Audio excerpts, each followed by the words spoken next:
مان جو میں ورق پلٹتا ہوں، عظیم انقلاب آفریں آوازیں میرے کان میں آتی ہیں اور نگاہیں دیکھ رہی ہیں سورہ المزمل۔ اللہ، دو صورتیں یہاں آ رہی ہیں، یقین مانیے میں نے جیسا عرض کیا ہے، اپنی بات نہیں کہہ رہا، قریباً 50 برس سے اس قرآن کے اوپر میں چلا آ رہا ہوں۔ بعض صورتیں ایسی ہیں کہ جب بھی وہ سامنے آتی ہیں کانپ اٹھتا ہوں میں، ان کی ہیبت سے، ان کی عظمت سے، ان کے تنوع سے۔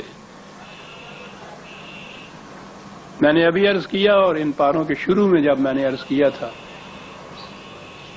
کہ وہی انقلابی پروگرام جو نرم خرامی سے چلا آ رہا تھا،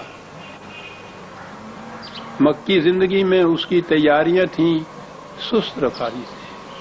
پروگرام ایک تھا، ابھی آئیں گے یہ الفاظ قرآن کے، وہ نہایت مناسب، متوازن، صحیح پرپورشن کے تابع آگے چل رہا تھا، یوں ہی ایٹ رینڈم نہیں تھا یہ پروگرام۔ پہلے دن سے آخری دن تک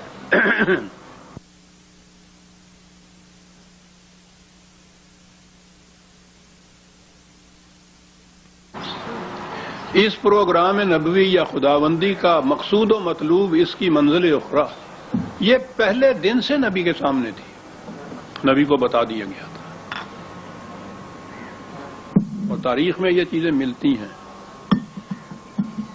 کہ حضور نے پہلے ہی خطاب کے اندر قوم سے یہ کہا تھا کہ میں عرب و عجم کی ان ملوکیتوں، ان شاہنشاہیتوں کو الٹنے کے لیے ایک پیغام لے کے اٹھا ہوں۔ مجھے کچھ رفقاء کی ضرورت ہے، بتاؤ کون اس بوجھ کو بٹانے والا میرے ساتھ شریک ہوتا ہے۔ پہلا خطاب تھا یہ کون؟ جب ابھی کوئی سیکنڈ کرنے والا جسے کہتے ہیں نا، اس آواز کا سیکنڈ کرنے والا بھی نہیں تھا۔ انا اول المسلمین کہا تھا، پہلی آواز اٹھی ہے، اور پہلی آواز میں یہ کہا جا رہا ہے۔ یہ جو آپ پڑھ رہے ہیں تاریخوں میں کہ قریش نے اتنی مزاحمت کی، مخالفت کی، تصادم کیا، ساری مکی زندگی میں یہ کچھ وہ کرتے رہے، اور اس کے بعد مدنی زندگی میں تو باقاعدہ لڑائیاں شروع ہو گئیں۔ 7 سال کے عرصے میں تاریخ کے بیان کے مطابق وہ 82 کے قریب چھوٹی موٹی لڑائیاں اور بڑے جنگ شامل ہیں 7 سال کے عرصے کے اندر، تاں کہ آخری مکہ فتح ہوا، قریش کو آخری شکست نہیں ہو گئی، آخری وقت، آخری انسان تک، آدمی آخری تک وہ اس کی مخالفت کرتے رہے۔ کیا تھا جس کی وہ مخالفت اتنی کر رہے تھے؟ وہ یہی بات تھی کہ آپ نماز کیوں پڑھتے ہیں؟ نماز پڑھنے والے تو اسلام سے پہلے خود ان کے ہاں موجود تھے، جنہیں حنیف کہا جاتا ہے نا۔ ان میں موجود تھے وہ لوگ جن کا دعویٰ تھا کہ ہم ملت ابراہیمی کی پیروی کرتے ہیں۔ یہ ملت ابراہیمی کی نسل میں سے ہونے کا دعویٰ تو یہ سارے قریش یا عرب کرتے تھے۔ ایسے بھی تھے ان کے اندر جو یہ کہتے تھے وہ بت پرست نہیں تھے، وہ ملت ابراہیمی کی بھی کہتے تھے ہم پیروی کرتے ہیں، وہ اپنے نظام کے مطابق خدا کی عبادت کرتے تھے، جسے ہم کہتے ہیں نماز اپنے انداز پہ وہ پڑھتے تھے، ان کے اندر تھے، انہیں تو یہ کچھ نہیں کہتے تھے۔ تو یہ حضور ہی کی نماز ایسی تھی کہ جس کے اوپر ان کی مخالفت کی یہ کیفیت کہ 13 سال مکی کے، 7 سال مدنی زندگی کے، میدان جنگ تک چلے جا رہے ہیں، خوریزیاں کیے جا رہے ہیں، یعنی یہ کیا تھی؟ یہ اس نماز نے کیا کیا تھا ان کو؟ وہ سارا نظام الٹ رہا تھا اسلام یا حضور کا قرآن۔ قرآن کے معنی پروکلیمیشن ہے، اعلان ہے اس کے معنی۔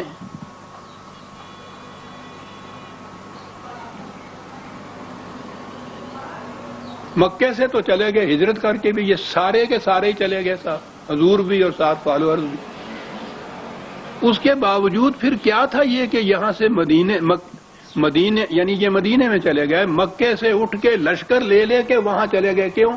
کہ نماز نہ پڑھے وہاں۔ پر تمہیں کیا ہوتا ہے ان کی اس نماز سے؟ انہیں پتا تھا کہ یہاں ہی نہیں، اگر کسی جگہ بھی یہ نظام قائم ہو گیا تو آس پاس میں کسی جگہ بھی باطل کا نظام باقی نہیں رہ سکے گا، یہ انہیں پتا تھا، اس لیے وہ چاہتے تھے کہ یہ کہیں بھی قائم نہ ہو۔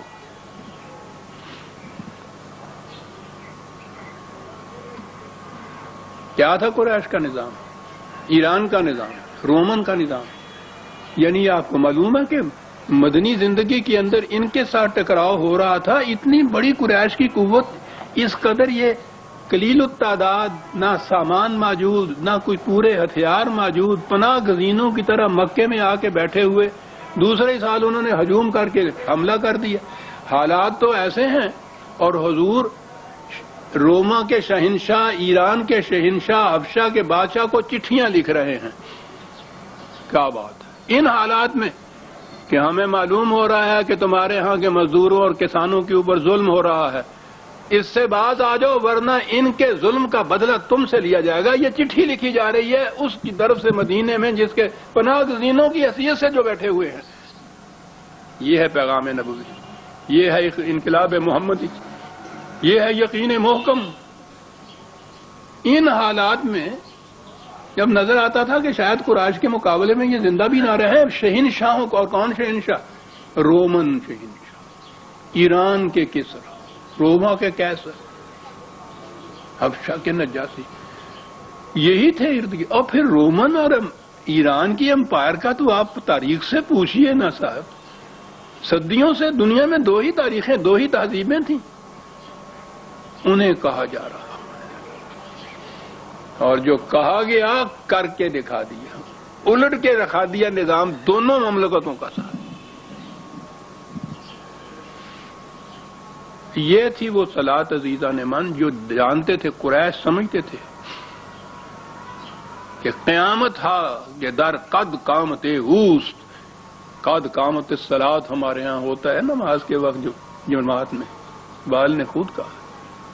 وہ کیا ہے ندانت دار این دہر، اس دور کا یہ بیچارہ ساتھی نگاہ والا کیا جانے قیامت ہا کہ در قد قامت اوست۔ اس صلاۃ کے متعلق جب کہا گیا کہ قیام ہے اس صلاۃ کا، تو اس میں جو قیامتیں پوشیدہ ہیں وہ آنکھوں والے جانتے ہیں۔ وہ قریش جانتے تھے کہ اس قد قامت کے اندر کیا قیامتیں پوشیدہ ہے۔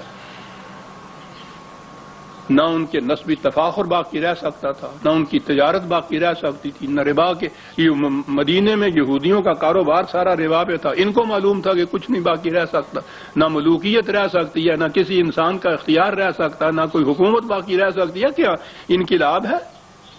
زندگی کے ہر شعبے میں الٹ کے رکھ دینے والی بات انہیں معلوم تھا کہ یہ انسانیت ساز انقلاب اگر آ گیا، اور غلاموں تک کو بھی اٹھا کے انہوں نے کہ بڑے سے بڑا قریشی جو تھا اس کے ہم مرتبہ رکھ دیا، تو پھر کوئی جگہ بھی ایسی نہیں ہوگی کہ جہاں یہ مؤثر نہ ہو سکے یہ انقلاب۔ وہ جانتے تھے اس سے۔ یہ تھا عزیزان من وہ پروگرام۔ اب آگے جو آئے ہیں، اب وہ ہجرت کے معنی یہ تھے کہ اب دوسرا پروگرام کی دوسری منزل شروع ہو رہی تھی یہاں پہنچنے کے بعد۔ یہاں پھر للکار کی آواز دی جا رہی تھی اس انقلاب کے لیے، اور یہاں سے وہ بات شروع ہوتی ہے پہلی، یا ایھا المزمل۔ کیا خطاب ہے خدا کی طرف سے؟ قبل اس کے کہ میں بتاؤں کہ خدا کی طرف سے کیا خطاب تھا، آ جائیے اپنی تفسیروں کی طرف، روایات کی طرف، تشریحوں کی طرف، ترجموں کی طرف۔ اے کملی اوڑھنے والے، قم اللیل الا قلیلا، یہ ترجمہ ہے جی۔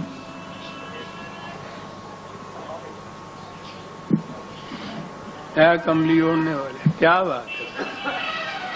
پھر جب یہ شاعروں کے ہاتھ میں چڑھا، پھر جب یہ قوالوں کے بعد میں گیا، تو آپ سوچ لیجئے نا، ساری سازش یہ تھی سردار سار کی ملوکیت میں کہ قرآن کے انقلابی پیغام کی طرف امت کی نگاہ نہ اٹھنے پائے۔ مست رکھو ذکر و فکر صبح گاہی میں اسے۔ فکریت تو ایک طرف رہی، تصوف کس طرح سے آیا؟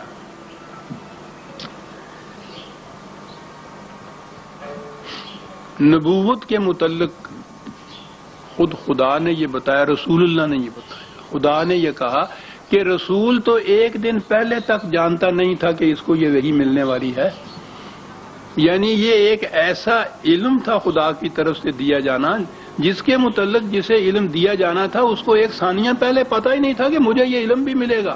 کہ جائے کہ وہ اس کے لیے تیاریاں کچھ کرتا، کچھ کوششیں کرتا، کچھ مشقیں کرتا کہ مجھے یہ مل جائے، اسے علم بھی نہیں تھا کہ مجھے یہ ملے گا۔ یہ وہبی علم جسے کہتے ہیں وہ نازل ہونا ہوتا ہے، نیچے سے اوپر نہیں آتا، اندر سے باہر نہیں آتا، یہ اوپر سے آتا ہے، خارج سے یہ ملتا ہے۔ یہ تو لفظی نزول نے ساری وحی کی حقیقت بیان کر دی ہوئی ہے، جو نہ لفظ نزول ہے، نازل ہوتا ہے یہ۔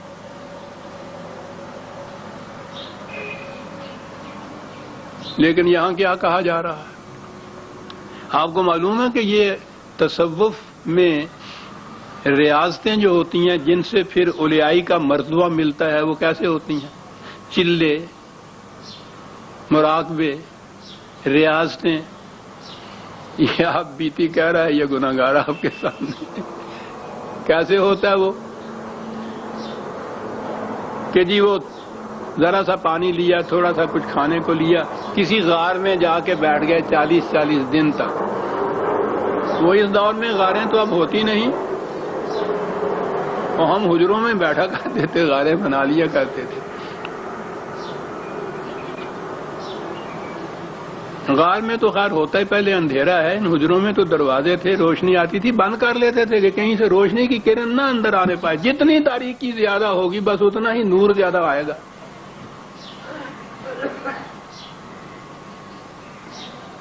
وہ جا بیٹھتے تھے جی غاروں میں۔ یہ تصوف کی اولیائی کا یہ طریقہ ہے۔ وہاں جا کے وہ مراقبے میں بیٹھتے تھے، گیان دھیان جس کو کہتے ہیں ہندو بھی۔ اور تصوف خواہ عیسائیوں میں ہے، خواہ ہندوؤں میں ہے، خواہ یہودیوں میں تھا، خواہ مسلمانوں میں ہے، وہ ایک ہی طریقہ ہے۔ اسی طرح سے گیان دھیان میں، تاریکیوں کی ریاضتوں میں، مراقبوں میں بیٹھنا۔ اب یہ تصوف میں جو یکسر غیر اسلامی ایک تصور تھا، اس کو سند دینے کے لیے کہا کہ رسول اللہ صلی اللہ علیہ وسلم بھی نبوت ملنے سے پہلے، یہ متفقہ طور پر آپ کی روایات، آپ کی حدیث میں یہ آتے ہیں کہ تھوڑے سے ستو، تھوڑا سا پانی لے کر اور حضور غار حرا میں چلے جاتے تھے، وہاں جا کے 40 دن وہاں بیٹھے رہتے تھے۔ سوچئے ذرا، حرا کی غار جو ہے مجھے شرف حاصل ہوا ہے اس کی زیارت کرنے کا۔ خاصے اونچے پہاڑ پہ، ایسا ہے پہاڑ کہ بڑا ہی دشوار گزار ہے راستہ اس کا جو وہاں جاتے تھے، اوپر کہیں جا کے مگ سی اتنی سی۔ اور یہ غار کا تصور تو لیا ہی ہے ہندوؤں سے۔ خیر کہ جی وہاں آپ چلے جاتے تھے، تھوڑا سا ستو، تھوڑا سا پانی لے کے 40 دن تک۔ سیدھی سی بات ہے کہ پھر غار میں کیا کرتے تھے؟ اب یہی چیز سند آ گئی نا ان کی۔ یہ اپنے مراقبوں کی سند اس سے لیتے ہیں کہ یہ تو سنت رسول اللہ کا اتباع ہے۔ اچھا جی، تم نے یہ ریاضتیں کی، یہ کوششیں کی، مراقبے کیے، تو تمہیں پھر یہ اولیائی آ گئی، علم حاصل ہو گیا۔ اسے علم لدنی کہتے ہیں، یعنی جس میں انسان کی اپنی کوشش کا دخل نہ ہو، خدا کی طرف سے جو ملے۔ یہ ہے نا تصور، تو وہی، اسی کو تو وہی کہتے ہیں۔ کہتے ہیں ہم وہی نہیں کہتے جی، اس کو علم لدنی کہتے ہیں۔ تو گویا اس کاوش اور کوشش سے انسان کی یہ حاصل ہوتا ہے۔ بیان ہی اسی مقام کے اوپر نبی کو رکھ دیا انہوں نے کہ حضور بھی اسی طرح سے جا کے چلے کیا کرتے تھے، اور جیسے چلے کے بعد اس کے نتیجے میں علم لدنی ملتا تھا، اس طرح سے حضور کو ایک وحی مل گئی تھی، معاذ اللہ۔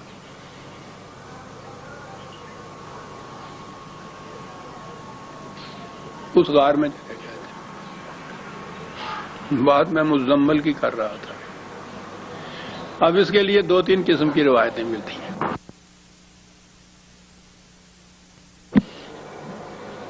ایک تو یہ کہ قریش نے ایک دفعہ جمع ہو کے یہ کہا، معاذ اللہ معاذ اللہ، کہ اس شخص کا کچھ نام رکھنا چاہیے، اس کے نام سے نہیں اسے بلانا چاہیے، ایسا رکھنا چاہیے جس میں معاذ اللہ کچھ نفرت کا پہلو نکلے، کچھ ایسا نکلے، ہم وہی نام لیا کریں تو سمجھ جایا کریں کہ کس کے متعلق بات ہے آپس میں. یہ کسی نے کہا اسے کاہن کہا جائے، کسی نے کہا اسے شاعر کہا جائے، کسی نے کہا اسے ساحر کہا جائے، کسی نے کہا اسے مکذب کہا جائے. تو آگے ہے یہ روایت میں کہ یہ باتیں سن کے حضور بڑے مغموم ہوئے، افسردہ خاطر ہوئے، اور اس کی وجہ سے اسی افسردگی کے اندر، غم آلودگی کے اندر ایک چادر اوپر اوڑھ کر اور لیٹ گئے آپ اس طرح سے بہت مایوس ہو کے. وہ چادر کمبل کی ہو سکتی ہے، اس زمانے میں کمبل ہی ہوتے تھے. کہ اتنے میں جبریل آئے تو انہوں نے آ کے جب دیکھا تو انہوں نے کہا او کملی والے. ہاں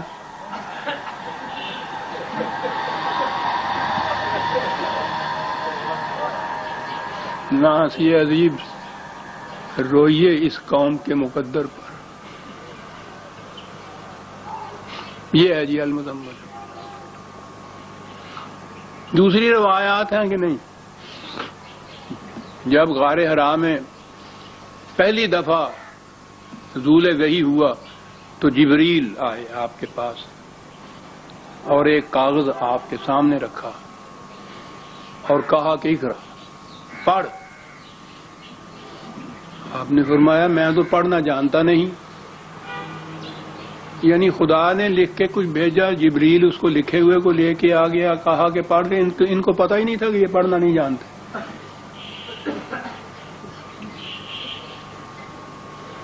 وہ آپ معاذ اللہ معافی چاہتا ہوں. آپ نے کہا تو ان کو بات سمجھ میں آئی کہ پڑھنا نہیں جانتے. تو جبریل نے پھر سینے سے لگایا، چاروں طبق روشن ہو گئے، فٹافٹ آپ نے پڑھنا شروع کر. لیکن آپ پہ دہشت اتنی طاری ہوئی. اب آئیے جناب، پہلی بڑی لمبی چوڑی یہ روایت بخاری میں بھی سارے حدیثوں کے جو سایہ ستہ ان کے یہاں بڑی بڑی ہے نا، یہ کیفا بدل وہی جو ہے، وہی کی ابتدا کیسے ہوئی، یہ ساری تفصیل اس میں دیکھیے آپ. معاذ اللہ ایسے افسانوی انداز میں دیکھیے. وہاں سے دہشت طاری ہوئی آپ کے اوپر، کامتے ہوئے بھاگے ہوئے گھر آئے. حضرت خدیجہ بیوی سے، ام المومنین حضرت خدیجہ رضی اللہ عنہا، ان سے کہا کہ مجھے بہت جاڑا لگ رہا ہے، میں کانپ رہا ہوں، مجھے اڑا دو، کچھ لحاف اڑا دو، کمبل اڑا دو. تو اس دہشت میں وہ کمبل یا لحاف جو اوڑھ کے ہوئے تو اس پہ خدا نے دیکھا تو وہاں سے پھر یہ کہا یا ایھا المزمل، لحاف والے، اوڑھنے والے. یا آگے آئے گی اگلی آیت، اگلی سورت مدثر، دونوں کے معنی یہ لیتے ہیں. مدثر پہ تو میں بعد میں آؤں گا، اگلی سورت ہے مزمل، تو یہ ہمارے سامنے. 4 لفظوں میں اگلی بات بھی میں بتا دوں تاکہ یہ پوری کہانی ظاہر ہو گئے. حضور نے یہ کہا اپنی بیوی حضرت ام المومنین سے، اور انہوں نے تسلی دی کہ آپ کیوں ڈر رہے ہیں، آپ تو بڑے نیک انسان ہیں، غریبوں کی ہمدردی کرتے ہیں، سچ بولتے ہیں، اللہ تعالیٰ آپ کو ایسی حالت میں نہیں چھوڑے گا جیسے آپ کہہ رہے ہیں. پتہ تو نہیں ہے کہ یہ کیا ہے جو آپ کے ساتھ ہوا ہے، نہ آپ کو پتہ ہے نہ ان کو پتہ ہے، معلوم ہی نہیں کہ ہوا کیا ہے. ان کا ایک چچا زاد بھائی تھا، عیسائی عالم تھا، ورقہ بن نوفل، بوڑھا آدمی. کہنے لگی چلو اس کے پاس چلتے ہیں، اس سے پوچھتے ہیں. نبوت محمدی کے متعلق عیسائی راہب کے پاس جا رہے ہیں. لے گئی بیوی، کامتے کامتے حضور. معاذ اللہ میں ہر بار معاذ اللہ کہہ جاؤں گا جی. یہ مقام نبوت کو جانتے ہی نہیں تھے جنہوں نے یہ افسانے بتا کی. وہ راہب بات سن کے کہتا ہے کیوں، یہ جو آپ کے پاس آیا ہے یہ تو وہی ناموس جبریل تھا جو موسیٰ کے پاس آیا تھا، جو عیسیٰ کے پاس آیا تھا. خدیجہ مبارک ہو، انہیں تو نبوت ملنے والی ہے. وہ راہب بتا رہا ہے.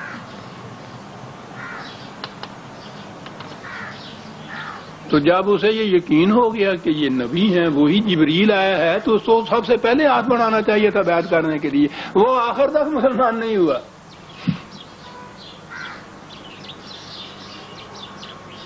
آگے عزیزہ نے من زبان زیب نہیں دیتی جو میں آگے کہوں کہ اس میں پھر کیا سازش نہیں ہو سکتی ہے. یہ مبارکباد دے رہے ہیں، اور یہ جنہیں نبوت مل رہی ہے، جبریل جن کے پاس آ رہا ہے، وہ راہب کے کہنے کے اوپر ان کو بھی کچھ ہو رہا ہے کہ ہاں کچھ ایسی بات ہی نظر آتی ہے، کچھ بیوی بھی مان رہی ہے راہب کے کہنے پہ. اور چلے آ رہے ہیں.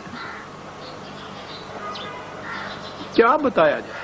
یہ اصل الکتب بعد کتاب اللہ، یعنی یہ سایہ ستہ تو 6 کتابیں نہیں، ان میں سر فہرست بخاری ہے.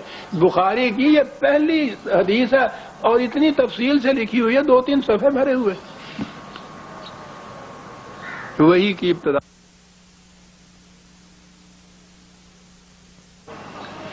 مزمل اور مدثر کی تو تفسیر آ گئی ہے. او کملی والے، او لحاف پھوڑنے والے. اور یہ دونوں تفسیریں ہیں. کہا جاتا ہے کہ قرآن سمجھ نہ ہو تو احادیث کی روح سے سمجھیے پھر قرآن کو اس طرح سے.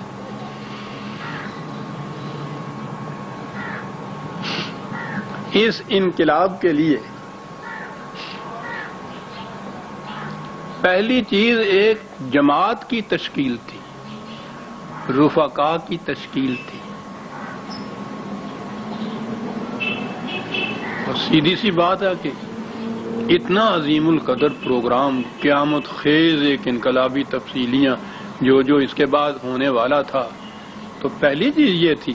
یہ ٹھیک ہے کہ یہ جنہیں ہم صحابہ کہتے ہیں رضی اللہ تعالیٰ عنہ، وہ ایمان لائے تھے، حضور کے ساتھ تھے، تبے تھے، لیکن ظاہر ہے کہ اس قسم کا جو پروگرام سامنے تھا اس کے لیے جماعت سازی میں بھی ایک اور قسم کی ترتیب چاہیے تھی اور ایک نظم چاہیے تھا.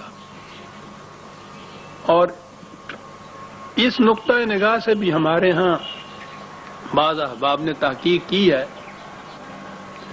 نبی اکرم صلی اللہ علیہ وسلم بحیثیت کمانڈر ان چیف کے،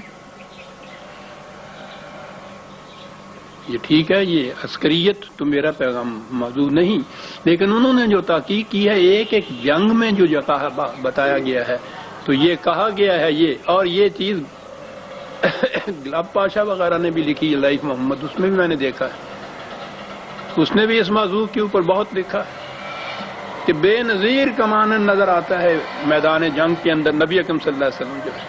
اور اس سے پہلے بہرحال یہ ایک مرحلہ تھا جماعت سازی کا، کس کے ساتھ کس کو کھڑا کرنے کا. اب سنیے کیا ہوتی تھی یہ مزمل. عربوں کے ہاں قافلے چلتے تھے،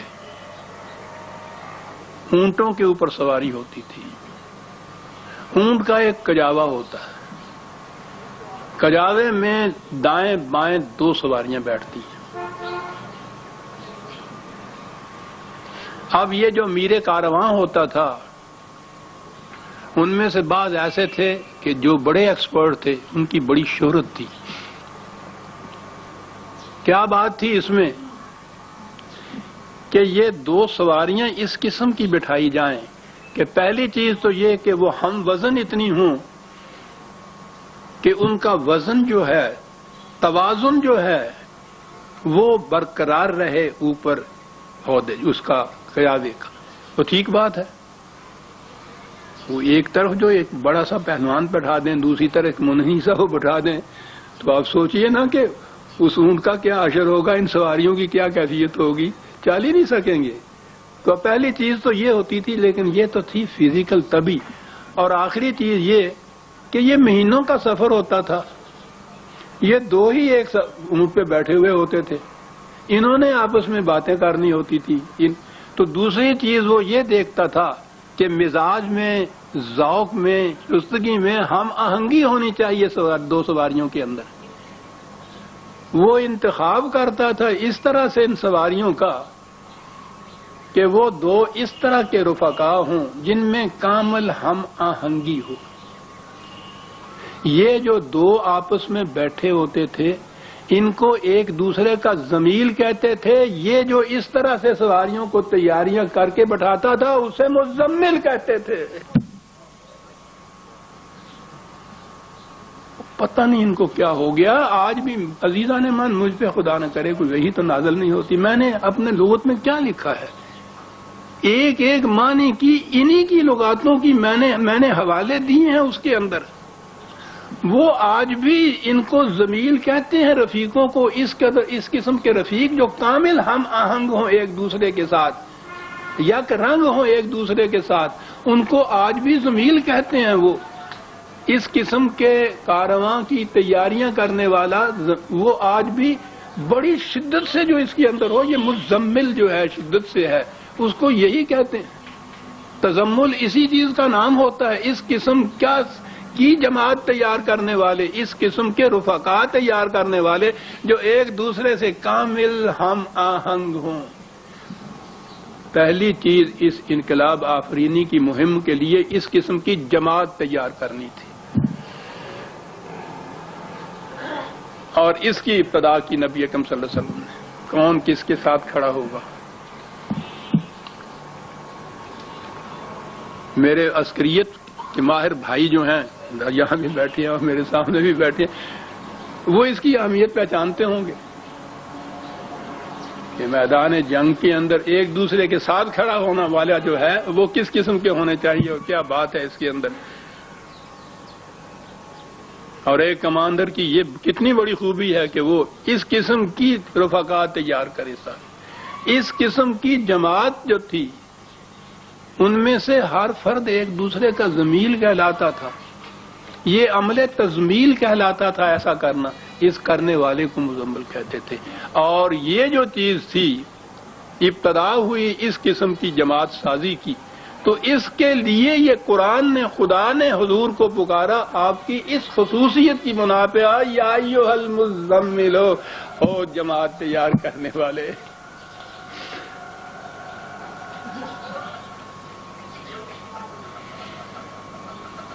نظر آتا ہے کہ یہ پروگرام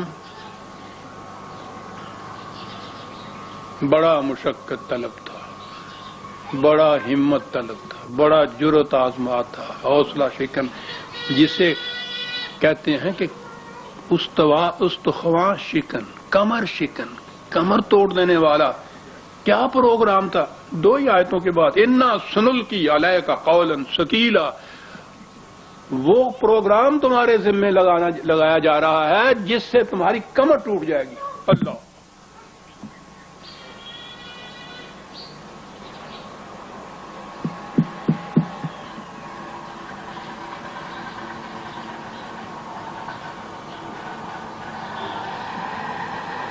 واجہ کا حضرت الذی انقض ظہرہ کا سورہ علم نشرہ میں آئے گا آگے چل کے،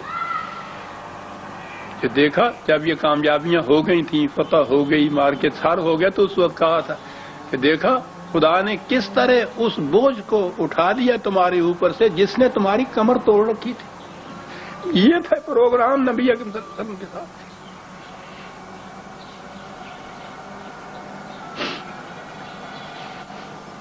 اتنا بڑا پروگرام، اس قدر تصادمات اور کنفرنٹیشن، خود قریش ہی مان نہیں تھے، عرب اور عجم کے خلاف اعلان جنگ، اور یہ چار خاشاک کی ایک جماعت کٹھی ہوئی۔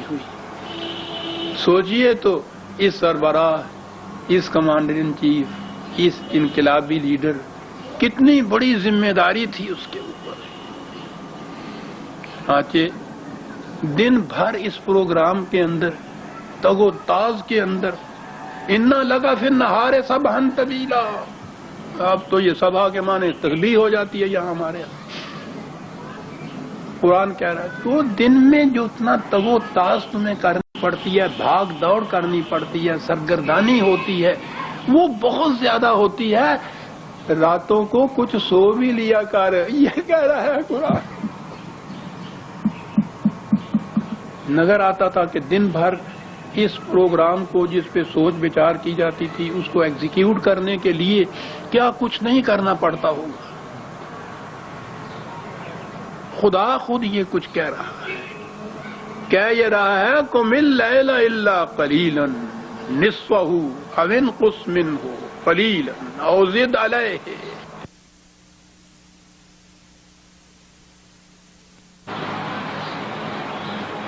او اس عسکری مہم کی تیاریوں میں مصروف، ہمیں معلوم ہے ہمیں معلوم ہے کہ دن بھر تجھے کس قدر مشقت طلب پروگرام ہوتا ہے تیرے لیے. تھک کے چور ہو جاتا ہے انسان. ٹھیک ہے، تمہیں رات کو دن بھر کی جتنی بھی کارروائی ہے اس پہ نظر غور کرنا ہوگا، ریویو کرنا ہوگا اس کو. کل آنے والے پروگرام کی تیاریاں کرنی ہوں گی. تو دن بھر کے بعد پھر وہ رات آتی تھی نا اس کے لیے. راتوں کو یہ کرتے تھے. انہماک کی یہ کیفیت تھی، اور واقعی جس کے سامنے اتنی بڑی ذمہ داری ہو اور اس کی جذب و کشش کی یہ کیفیت ہو، وہ کھانا پینا سونا جاگنا جانتا ہی نہیں ہے پھر تو. لیکن ضرورت تو اس کی ہے کہ یہ بھی بڑی ضروری چیز ہے.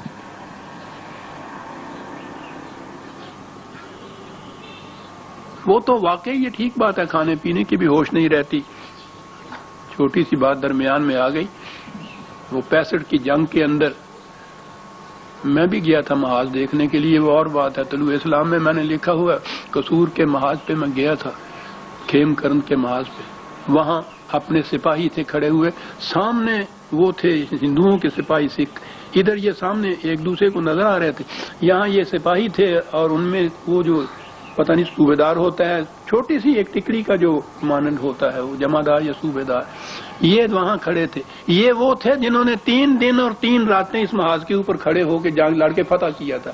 تو میں باتیں کچھ کر رہا تھا تو اس سے وہ ہمارے ہاں کے یہی میاں والی وغیرہ کے ضلع کا وہ تھا. تو میں نے اس سے پوچھا 3 دن اور 3 راتیں تم لوگ کھڑے رہے ہو میدان جنگ میں، تو کھانے پینے میں کچھ پنجابی میں بکاتا بھی کچھ کھان پین واسطے بھی کچھ.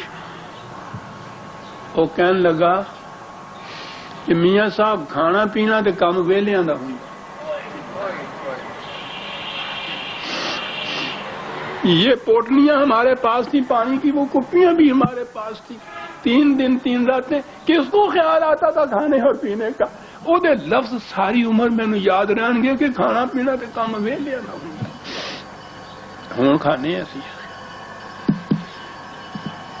میں اب سمجھتا ہوں یہ کیا کیفیت تھی کہ خدا کو یہ کہنا پڑا کہ قم اللیل الا قلیلا، اور راتوں کو کچھ سو بھی لیا کر. یہ ہے مقام رسالت عزیزان من. اور پتہ پھر اس کا آپ کے یہاں تفسیر کیا ہوئی قم اللیل الا قلیلا، کہ یہ نبی اکرم صلی اللہ علیہ وسلم رات بھر اتنے نفل پڑھا کرتے تھے کہ حضور کے پاؤں سوج جایا کرتے تھے. نفل پڑھا کرتے تھے. صبح کو جس نے جنگ لڑنی ہے وہ ساری رات نفل پڑھتا رہے گا کہ اس کے پاؤں سوج جایا کرتے تھے. کس مقام پہ انہوں نے پہنچا دی ہے رسالت، اور یہ سمجھ ہی نہیں سکتا. مذہب میں سمجھا ہی نہیں جا سکتا کہ دین کے تقاضے کیا ہوتے ہیں اور دین کا علم بردار جو ہے اسے کیا کچھ کرنا پڑتا ہے. وہ یہی سمجھ سکتا ہے کہ دن بھر میں جو کہا ہے نا کہ سبحان طویلہ کہ لمبی لمبی تسبیحیں تم نے پڑھنی ہوتی ہیں، وہاں تسبیحیں آ گئی. رات کو جاگنا جو ہوا، ساری رات آپ نفل پڑھا کرتے تھے. اور اس کے بعد پھر آپ دیکھ لیں گے تذکرے اولیاء کرام کے آپ کو ملیں گے تو اسلام میں اور تصوف کی حقیقت میں میں نے شائع کی کہ شوراں صاحب جناب کہ وہ رات بھر میں 2000 رکعتیں پڑھا کرتے تھے. تو میں نے کہا ہے کہ ذرا حساب کر کے دیکھیے تو صحیح کہ ایک رکعت میں کتنا وقت صرف ہوتا ہے، تو پھر رات میں گنیے تو صحیح ایسا ہوتا بھی ہے. وہ کہنے لگے لو حساب کتاب ہے انہوں نے یہ مقام وہ نہیں جتنے حساب کتاب ہوتا ہے کہ نفل بغیر حساب کتاب وہ پڑھتے سن 2000 کیویں گن لیا تھی پھر.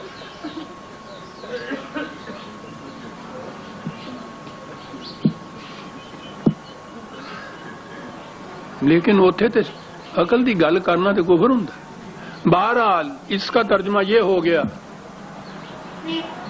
کہ نفل پڑھتے تھے حضور رات بھر پاؤں سوج جایا کرتے تھے.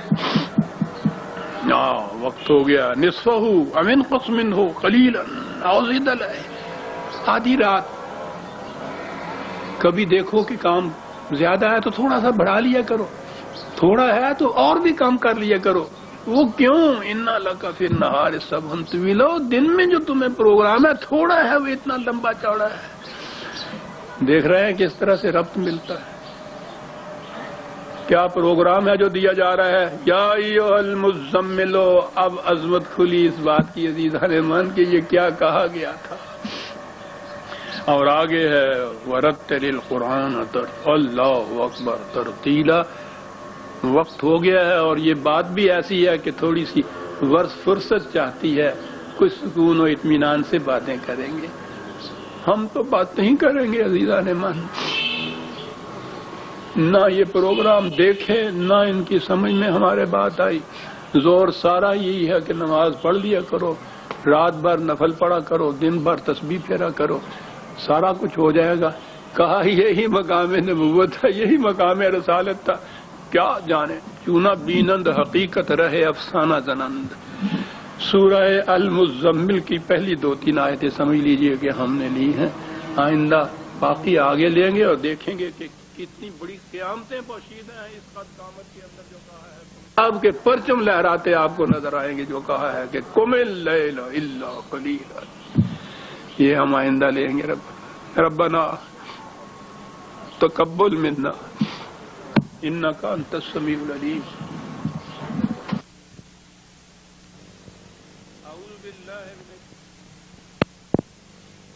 بسم اللہ الرحمن الرحیم. عزیزان من, آج جنوری 27 تاریخ ہے اور درس قرآن کریم کا آغاز یوں کہیے کہ سورہ المزمل سے ہو رہا ہے.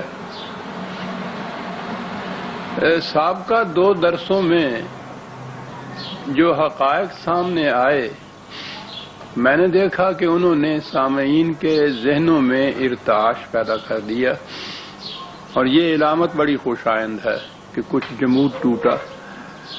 احباب یک بعد دیگرے آتے رہے اور ایک ہی سوال تھا جو وہ دہراتے رہے. اس کا ملخص یہ تھا کہ قرآن کی روح سے نبی اکرم صلی اللہ علیہ وسلم جو انقلاب لائے وہ یقیناً بڑا حیرت انگیز تھا, لیکن اس کے بعد یہ جو انقلاب معکوس آیا یہ اس سے بھی زیادہ تعجب انگیز ہے.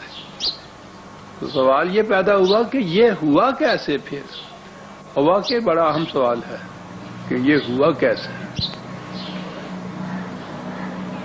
یعنی یہی چیز جو ایک لفظ تھا کہ حضور سے کہا گیا کہ قم, اٹھیے اس انقلاب عظیم کا جھنڈا لے کر, یہ اعلان کیجئے دنیا کے اندر. تو یہ اتنا بڑا انقلاب تھا کہ جس نے ملوکیت, سرمایہ داری, برہمنیت, ان تمام کی شعبدہ کاریوں کو ختم کر کے رکھ دیا اور انسانیت کو صحیح آزادی سے سرفراز فرمایا. تو اس انقلاب کے بعد یہ چیز کہ ملوکیت اور اس کے ساتھ یہ سب چیزیں جو مٹائی گئی تھی تمام کی تمام بار دیگر پہلے سے بھی زیادہ جوش و خروش سے ثابت ہوئیں. اسی معاشرے کے اندر, اسی امت کے اندر, اسی قوم کے اندر. یہ ہوا کیسے ہے تعجب انگیز بات. یہ امیہ کے دور میں تو یہ چیز ایسے نہیں ہوئی تھی. یہ ٹھیک ہے موروثی بادشاہت تو آ گئی تھی, لیکن اس دور میں قرآن کے سوا کوئی کتاب ہی نہیں تھی عربوں کے پاس, اور یہ پھر بھی یہ عربی ملوکیت ہی تھی. اس کے بعد جو عباسیوں کا دور آیا ہے تو اس میں نہ قرآن باقی رہا نہ عربیت باقی رہی.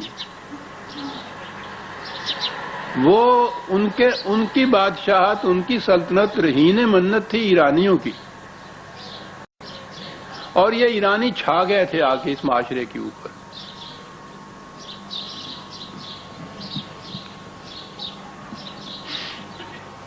وہ اقبال جو عربی اور عجمی میں تفریق کرتا ہے وہ ٹھیک ہے, بعد میں تو یہ ایک نہج ہے فکر کی جسے عجمی کہا جاتا ہے خلاص اسلام، لیکن ابتدا یہی عجم سے ہوئی تھی۔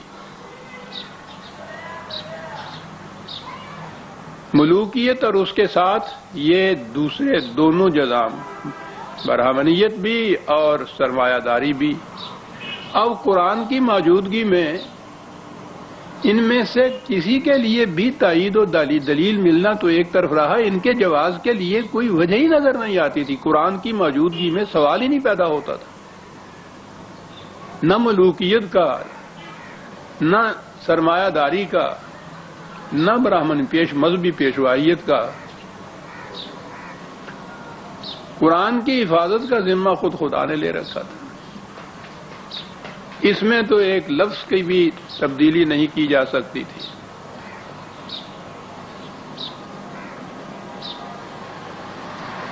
اسکیم اس کے بعد یہ سوچی گئی کہ قرآن کے الفاظ تو اسی طرح سے رہیں، قرآن کا پورا مفہوم بدل دیا جائے۔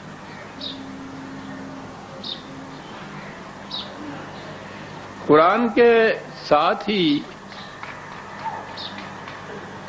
نبی اکرم صلی اللہ علیہ وسلم کی حیات طیبہ کی وہ اس انقلاب کی زندہ شہادت تھی۔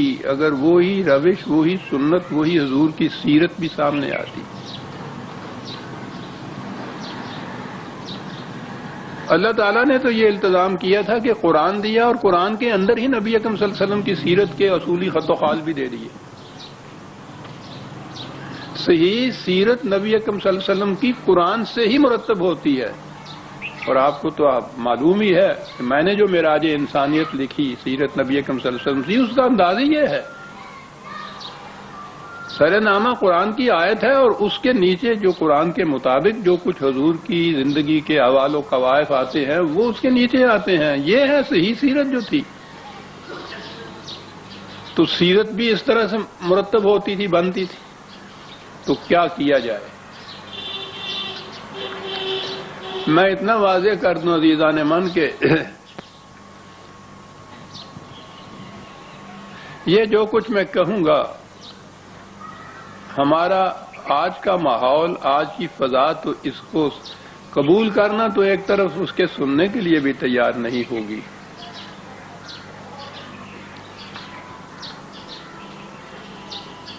آپ احباب کی اطلاعات کے لیے بھی تو ہے جو میں عرض کروں گا، لیکن در حقیقت میرے سامنے آنے والا مورخ ہے۔ یہ بڑی خوش نصیبی ہے ہماری کہ یہ ذرائع ایسے میسر ہمیں آ گئے ہیں کہ جو کچھ میں کہہ رہا ہوں وہ منضبط ہو رہا ہے، محفوظ ہو رہا ہے ٹیپس کے اندر۔ تو میں اس وقت مخاطب کروں گا اپنے آنے والے کسی مورخ سے کہ آپ کے لیے اگر فضا سازگار ہو جائے، آپ کے لیے کہ مانے ہیں قرآن کے لیے، تو اس وقت یہ جو کچھ میری معروضات آج پیش کر رہا ہوں، اس وقت یہ ان کے لیے نشان منزل بن سکے گی کہ اس دور میں کسی نے یہ بات کہی تھی اور اس سے یہ بات آگے چل سکے گی۔ آج بہت مشکل ہے۔ تو جو کچھ میں پیش کر رہا ہوں صرف آپ احباب کے لیے ہی نہیں، اقبال نے بھی اپنے آپ کو شاعر فردہ کہا تھا، تو ہوتا یہ ہے قرآن پیش کرنے والے کے لیے ابھی تک بھی اس کا موجودہ ماحول جو ہے وہ سازگار نہیں ہے، اور اقبال کے دور میں تو ابھی اتنی شدت نہیں تھی، تو آج تو یہ جو مذہبی پیشوائیت کی شدت ہے وہ انتہا تک پہنچی ہوئی ہے، بہت پیچھے چلا گیا ہے پھر وہی قرآن جو آ رہا تھا۔ وہ ٹھیک کہا تھا اقبال نے کہ خواب سے بیدار ہوتا ہے کبھی محکوم اگر، پھر سلا دیتی ہے اس کو حکمراں کی ساحری۔ یہ پچھلی صدی ہمارے لیے خوش بختی کی تھی کہ سر سید جیسی شخصیت پیدا ہوئی، اس نے یہ جتنی بھی برہمنیت کی، مذہبی پیشوائیت کی، قدامت پرستی کی یہ تاریکیاں تھیں، بڑی حد تک اس نے کوشش کی کہ قرآن کو لے آیا، فضا میں یہ بات گونجی۔ اس کے بعد اقبال آ گیا، اس نے بہت کچھ اس کے لیے کیا، اس کے بعد اسی روش کے اندر قائد اعظم نے بھی قرآن اور قرآن یہی کچھ کہا. اس کے بعد آگے بات کرنے سے کچھ مجھے تھوڑی سی ہچکچاہٹ آتی ہے کہ اپنا نام آ جاتا ہے. میں نے بھی اسی سلسلے کو آگے چلایا. 50 برس ہو گئے ہیں مجھے قرآن کہتے ہوئے، لیکن یہ دور جو ہے اس شدت سے ابھرا ہے اس کے خلاف کہ آج تو یہاں تو بات کرنے کو ترستی ہے زبان میری. لیکن میں نے عرض کیا ہے کہ غنیمت ہے کہ یہ چیزیں محفوظ ہو رہی ہیں. تو میں کہہ یہ رہا تھا کہ پھر ہوا کیا. عباسیوں کے دور میں یہ اجمی سازش جو تھی، ایرانی سازش جو تھی، انہوں نے عربوں کے ہاتھوں جو ان کو شکست ہوئی تھی اس شکست کا بدلہ لینا تھا. عربوں سے ہی نہیں ہوں، انہیں معلوم تھا کہ یہ قرآن کی وجہ سے ایسا ہوا ہے، تو یہ سارا انتقام قرآن سے لینا تھا. اس کے لیے کیا کیا جائے؟ قرآن اپنے الفاظ میں رہے، نہ قرآن کا مفہوم قرآنی رہے، نہ نبی اکرم صلی اللہ علیہ وسلم کی سیرت قرآنی رہے.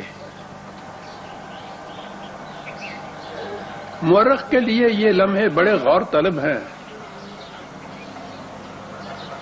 کہ اس سے پیشتر آپ کے ہاں احادیث کا کوئی مجموعہ تھا ہی نہیں.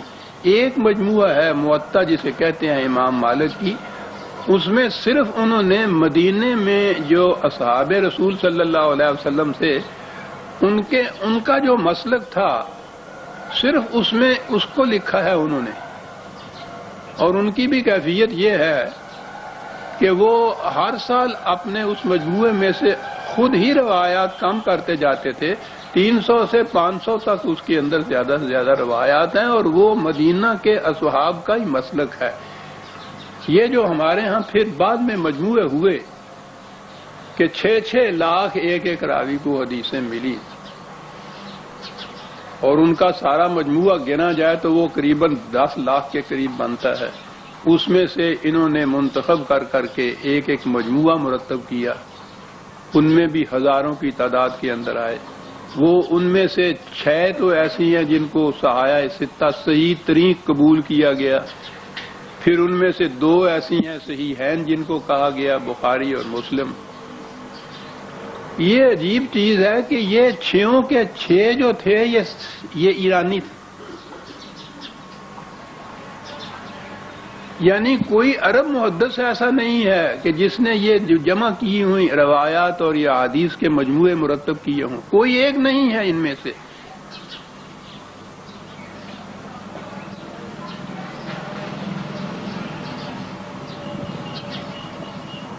ان مجموعوں کے اندر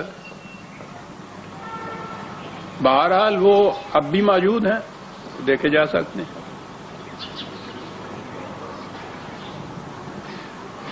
ان میں تو مرتب کی نبی اکرم صلی اللہ علیہ وسلم کی سیرت.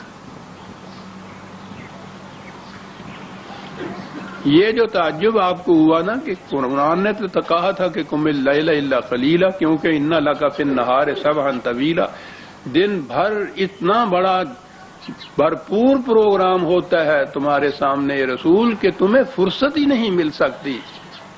وہ اس لیے ٹھیک ہے رات کو پھر سوچنا ہوتا ہے، آج کا جو کچھ کیا ہے اس پہ نظر ثانی کرنا، کل کے لیے پروگرام مرتب کرنا، صحابہ کی تربیت کرنا، ان کو اس کے لیے تیار کرنا.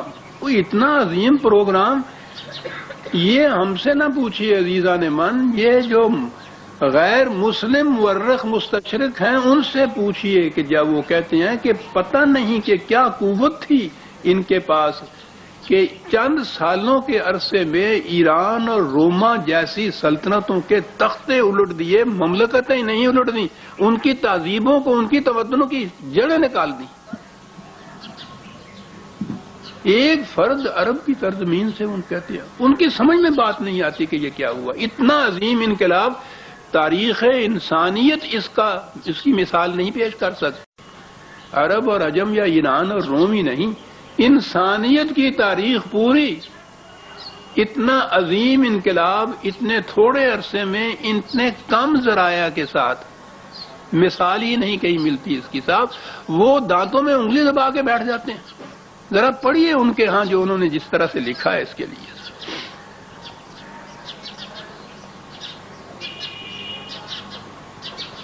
تو پہلی چیز جو یہ ہوئی کہ میں نے عرض کیا تھا کہ یہی بات قم اللیل الا قلیلا، کہ خدا کو یہ بات کہنی پڑی کہ ٹھیک ہے، ضرورت ہے کہ دن میں اتنا کام ہوتا ہے کہ فرصت نہیں تمہیں ملتی کہ سکون و سکوت کے ساتھ یکسو ہو کے پھر غور و فکر کیا جائے۔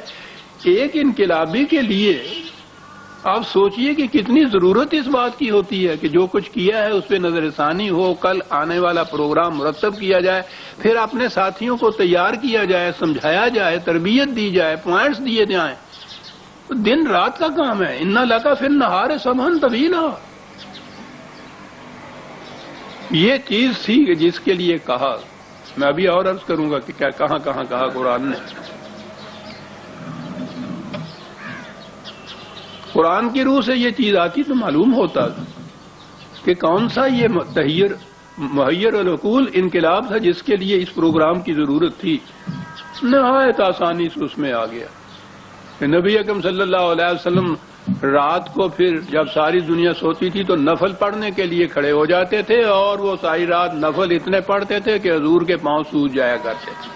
اب یہ ہو گیا اس کا سیرت نبی اکرم صلی اللہ علیہ وسلم قم اللیل کی۔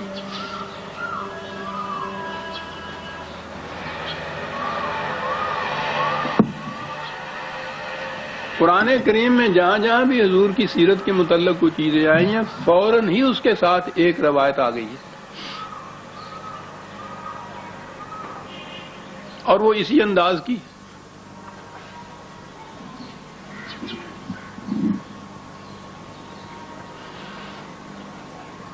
سیرت میں یہ آیا ملوکیت کی تائید میں، سرمایہ داری کی تائید میں، برہمنیت کی تائید میں، سارا انبار اس کے اندر اکٹھا کر دیا۔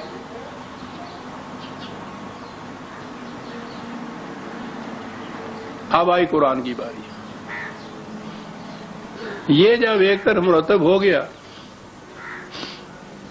ایک صاحب پھر ایران سے آئے، تبرستان سے آئے، تبری ان کا نام ہے، یہ بخاری ہیں، بخارا مسلم نیشاپور کے ہیں، یہ تبرستان کے تھے۔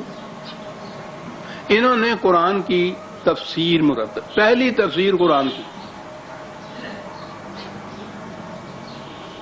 انہی احادیث اور روایات کی روح سے۔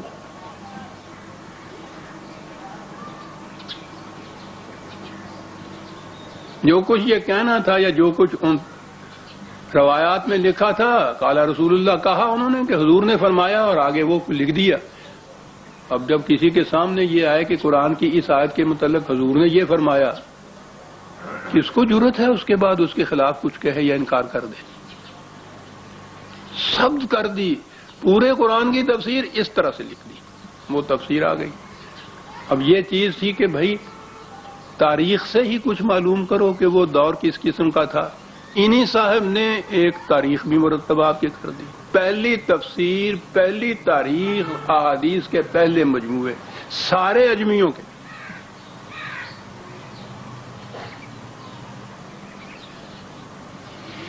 تو ان کی روح سے کیا آپ کے سامنے پھر اس انقلاب کا نقشہ آئے گا جو محمد الرسول اللہ والذین معہ کے ہاتھوں میں آیا تھا، برپا ہوا تھا؟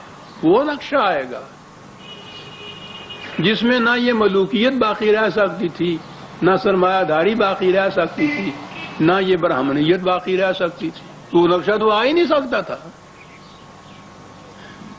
اتنی مقدس سندیں اس کے لیے انہوں نے مہیا کر دیں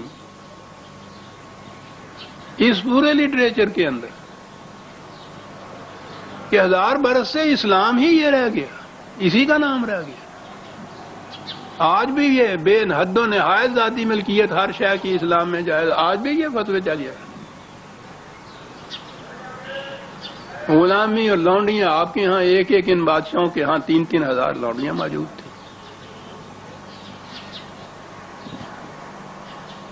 چاندی اور سونے کے ذخائر کا پوچھئے نہیں کہ کیا کیفیت تھی۔ روسی ملوکیت ان کے ہاں، وہ ذل اللہ علی الارض ہوتے، سب کو یہ کرنے والے، یہ مذہبی پیشوائیت۔ یہ ہے عزیزان من قرآن کی وہ تفسیر یہ ہے نبی اکرم صلی اللہ علیہ وسلم کی وہ سیرت جسے سنت رسول اللہ کہا جاتا ہے. ان کی روح سے اسلام کا یہ حیولہ اور یہ نقشہ بنا جو مرتب چلا آ رہا ہے ہمارے ہاں.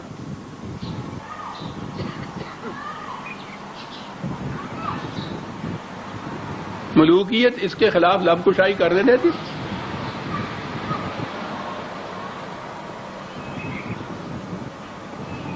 اسی انداز حکومت کے لیے پھر قوانین بنے، فقہ کے قوانین جنہیں کہتے ہیں آپ، انہی پہ مبنی ہیں وہ سارے.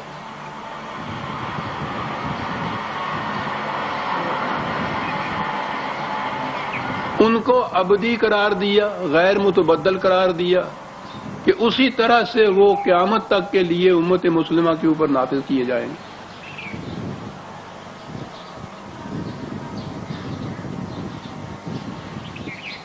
میں یہ اتنا عرض کر دوں کہ مجھے یہ جتنے بھی یہ حضرات ہیں، بہرحال ہمارے ہاں تو جو بھی گزرے ہوئے ہیں ان کا نام بھی تعظیم سے لینا چاہیے، تو یہ تو بہرحال ہیں ہی بزرگوں کے ساتھ میں مشہور. اس لیے کسی کی تنقیر اور تحقیر مقصود نہیں، واقعات تاریخ کے ہیں وہ ہیں. معلوم نہیں کہ یہ ان لوگوں کی طرف جو منسوب کیا جاتا ہے انہوں نے یہ کہا تھا یا نہیں کہا تھا. اس زمانے میں تو کچھ چھاپے خانے بھی نہیں تھے کہ کوئی چھپی ہوئی کتاب ہی ان کی ہوتی. فقہ حنفی ساری دنیا کے اندر اتنی مشہور چلی آ رہی ہے، اور آج یہ خود کہا جا رہا ہے کہ امام ابو حنیفہ علیہ الرحمہ نے کوئی فقہ کی کتاب ہی مرتب کر کے نہیں دی تھی. تو یہ ساری حنفی کہاں سے پھر وہ آ گئی؟ تو اس سے ہمیں غرض نہیں ہے کہ یہ حضرات جو تھے وہ کس حد تک اس کے ذمہ دار تھے. ان کے طرف منسوب کردہ یہ ساری کتابیں تو آج موجود ہیں نا، تو اب ان کا نام تو یہی لیا جائے گا نا. بخاری کہا جائے گا، مسلم کہا جائے گا، فقہ حنفی کہا جائے گا، جو کچھ بھی ہے، جو بھی اس کے ذمہ دار تھے. اشخاص سے غرض نہیں ہے، جو کچھ اس کا محاصل ہمارے پاس موجود ہے، جو سند پیش کی جاتی ہے اس سے غرض ہے. جس نے یہ بات کہی کہ بھائی قرآن موجود ہے، قرآن کی روح سے ان کو ایک دفعہ چھان پھٹک کے تو دیکھ لو، جو اس کے مطابق ہے اسے صحیح سمجھو، جو اس کے خلاف جاتا ہے سمجھ لو کہ وہ غلط منسوب ہوئی ہے رسول اللہ کی طرف، اس کو تختہ دار پہ. ان کا تقدس برقرار رہے، اس کے خلاف آواز نہ برپا. یوں ان آیات کی تفسیریں مرتب ہوئی، یوں نبی اکرم صلی اللہ علیہ وسلم کی سیرت مرتب ہوئی، یوں انہیں ایسا بنا دیا کہ وہ ان ٹچڈ بائی ہے، کوئی اس کو چھو نہ سکے کسی طرح سے بھی، اس پہ تنقید نہ کی جا سکے. چھان پھٹک تو بہت بڑی بات ہوتی ہے. جیسا میں نے ابھی عرض کیا تھا کہ قم اللیل الا قلیلا،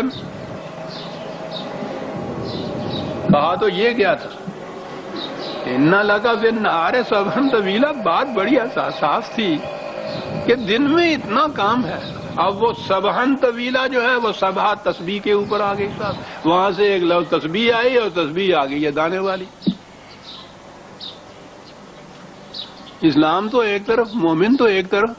عرب اس سے ناشنا سے یہ جو دانوں والی تسبیح ہوتی ہے یہ بدھوں کی ہے، وہاں سے عیسائیوں کے راہبوں نے لی، وہاں سے یہ شام کے راستے سے کوئی 200 سال کے بعد مسلمانوں میں آئی. اب یہ قرآن میں جہاں بھی سبحہ کا لفظ آیا وہ تسبیح آ گئی کہ دن بھر تسبیح پھیرتے رہا کرو، رات کو نفل پڑھتے رہا کرو. سورہ بنی اسرائیل کی وہ بڑی اہم آیت، عام طور سے جس کو دہرایا جاتا ہے اقم الصلاۃ لدلوک الشمس الی غسق اللیل وقرآن الفجر ان قرآن الفجر کان مشہودا. میں ادھر چلا جاؤں گا تو موضوع سے دور نکل جاؤں گا. کتنا عظیم پروگرام یہاں دیا ہوا ہے. اتنا صرف عرض کر دوں اقم الصلاۃ جو ہے قیام صلاۃ، میں نے عرض کیا ہے نا کہ صلاۃ صرف نماز نہیں ہے، یہ پورا ایک نظام ہے جس کے اندر ہر فرد قوانین خداوندی کی اطاعت مطابق پیچھے چلنا اس کے معنی ہوتا ہے، کرتا چلا جاتا ہے. قیام کے لفظ پہ غور ہی نہیں کیا جاتا. قائم کرنا، اسٹیبلش کرنا تو کسی نظام کا ہوتا ہے. جیسا میں نے پچھلی دفعہ عرض کیا تھا آج بھی جو نماز پڑھتے ہیں وہ کبھی نہیں کہتے کہ ہم نماز قائم کر کے آئے ہیں یا میں نماز قائم کرنے جا رہا ہوں. لکھنے میں تو یہ آتا ہے کہ نماز قائم کرو. یہ قیام تھا ایک نظام کا، اور اس میں لدلوک الشمس الی غسق اللیل. یہ بات پھر دوسری طرف چلی جائے گی. بات تو یہ ہے کہ طلوع آفتاب سے لے کے شام غروب ہونے تک یہ سارا لدلوک الشمس الی غسق اللیل. تھوڑی سی عربی جاننے والے بھی جانتے ہیں کہ یہ سارے دن کا کوئی پروگرام ہے. یہ اس میں کرو. اور قرآن الفجر طلوع سحر سے بیشتر کا وقت کہا ہے. بڑا سکوت افزا ہوتا ہے، سوچنے کے لیے، غور کرنے کے لیے بڑا ہی توجہ طلب وقت. وہ وقت ایسا ہوتا ہے کہ قرآن کا مفہوم و معنی ابھر کر سامنے آ جاتے ہیں انسان کے. سکوت و سکون میں، یکسوئی میں. یہ کچھ کرو، دن بھر پورا پروگرام یہ کرو. وَمِنَ اللَّيْلِ فَتَهَجَّدْ بِهِ نَافِلَةً لَكَ. رات کے ابتدائی دور میں تو سورہ مزمل میں آیا ہے کہ آپ کے ساتھ رفقا بھی ہوتے تھے، ان کے ساتھ بات. کہا کہ اس کے بعد جب یہ ان کے ساتھ معاملہ ختم ہو جائے تو رات کے آخری لمحات میں یا آخری ساعتوں میں، late hours in the night جسے کہتے ہیں، اس وقت پھر اٹھو. لیکن یہ باقیوں کے لیے نہیں، صرف آپ کے لیے ہے. تنہا اس کے اوپر پھر غور کرو. یہ تہجد کے معنی ہوتا ہے اس طرح سے اٹھنا رات کے آخری تنہائی وقت کے اندر غور و فکر کے لیے. یہ ہوگی تہجد کی نماز.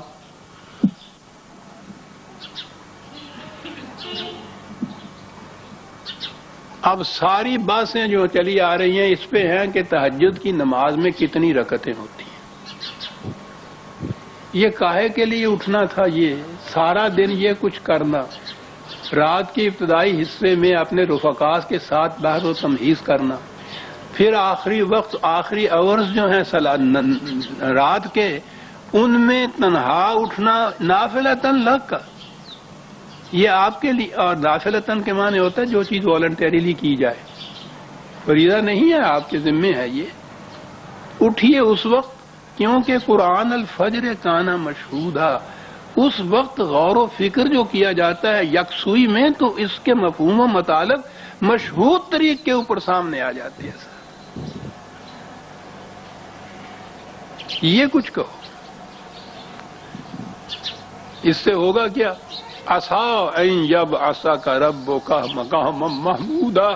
اس پروگرام پہ عمل درآمد کرو، ساری دنیا میں حمد و ستائش کے ٹونگے بچ جائیں گے تمہارے. قریب خدا تمہیں مقام محمود دے دے گا، حمد و ستائش ہوگی. کہا گیا کہ یہ مقام محمود جو ہے حضور کا، یہ دیا گیا. کہنے لگے کہ یہ جتنی نعتیں حضور کی پڑھی جاتی ہیں دنیا میں کسی کی بھی نہیں پڑھی جاتی. چلیے یہ مقام محمود ہو گیا.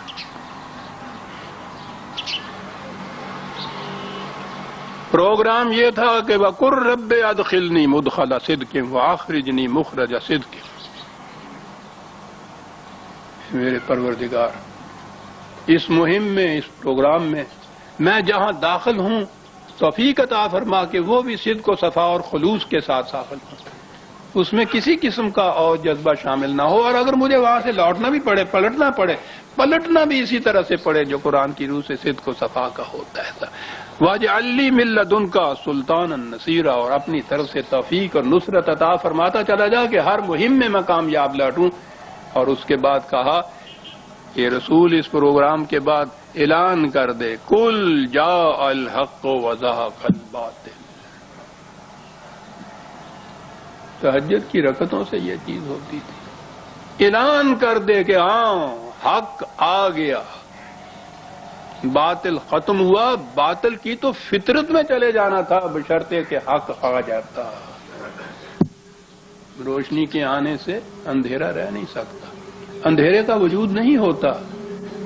یہ جو ایبسنس آف لائٹ ہوتی ہے نا، روشنی کا عدم جو ہے، نہ ہونا کسی جگہ روشنی کا، وہ ہوتا ہے تاریکی جسے کہا جاتا. کہنے لگا یہ تو اس وقت تک کی،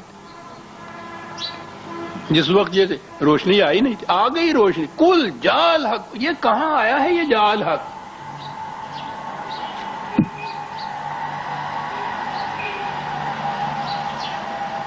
یہ تھا وہ پروگرام.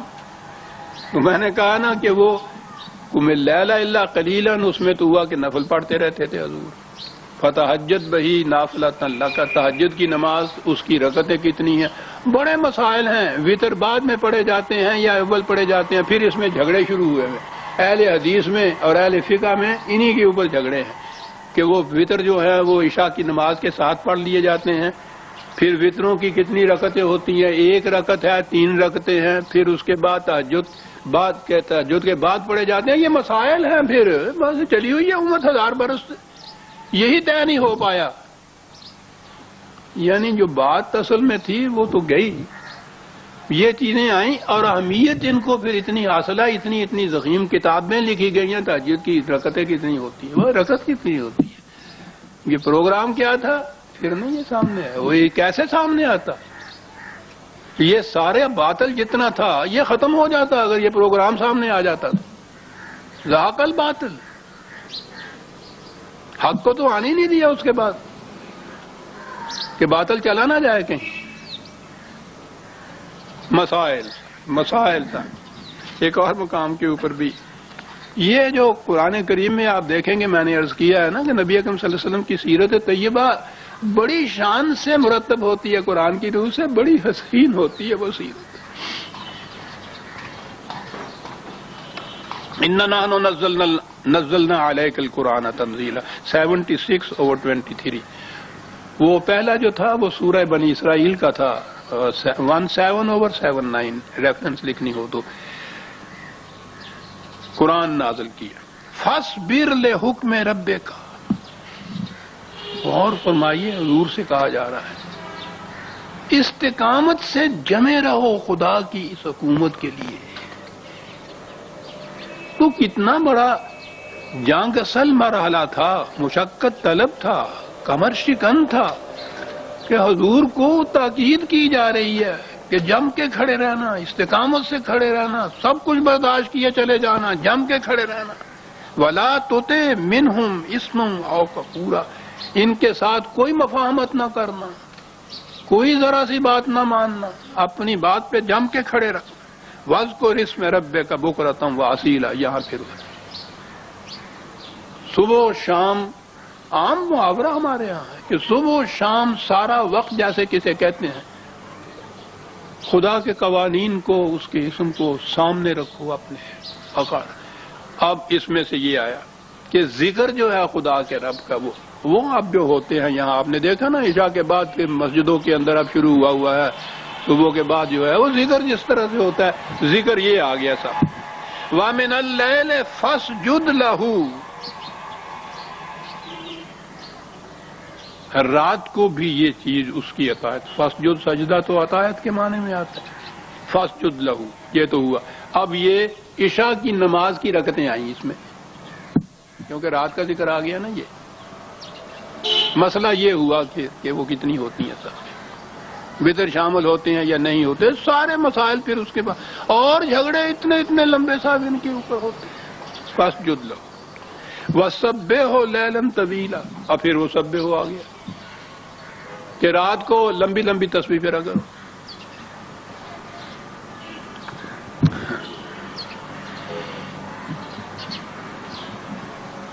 یہ سارے مفاہیم قرآن کے یوں مرتب ہوئے، یوں سیرت مرتب ہوئی.